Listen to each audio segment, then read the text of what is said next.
Hi, I'm Josiah here at the year program here at Laterno, and I'm going to be sharing my testimony with you guys. So at the age of 14, my parents and I started to realize that I was not growing at the proper rate as a 14-year-old should be growing. I was about 4'10" and about 70 pounds. That was definitely an issue. So we went to the doctors and I got diagnosed with Crohn's disease. Soon after that, I was able to get a very good doctor. I was able to get these infusions once a month at the hospital. So that was very nice, especially because I was going through a lot. But soon after that, it started to not work. So we had to figure out something, and this was right around the time where COVID was starting. So we weren't sure what we were going to do yet, but I was going to this summer camp.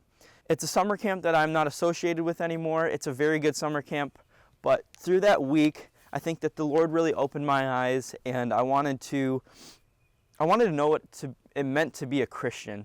And so I really got broken down that week, and I started to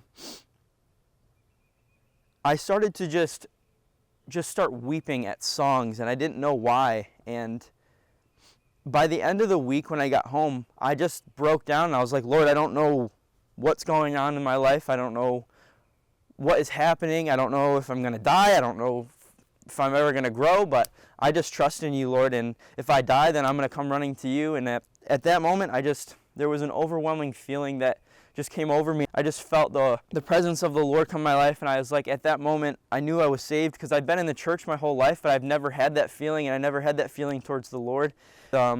Shortly after that, we were looking for a solution, and the Lord had already had that planned out, and I was able to get my medicine to my door, and this medicine is far better than any other medicine that I had at the hospital before. And so at that moment, I started to really enjoy church, because before that it was just going to church and going home after that, and I didn't really care. But I started to enjoy church, and I started to go to youth group, and I started to have conversations with my dad and to really grow for a love with the Lord. And at the age of around 17, I was looking for something more. And I went on a winter retreat, and I found out about the one-year program, and I got really inspired. A little after that, I kind of actually lost the feeling to do the one-year program until the summer, and I was given an opportunity with my church to come to Laterno for a week.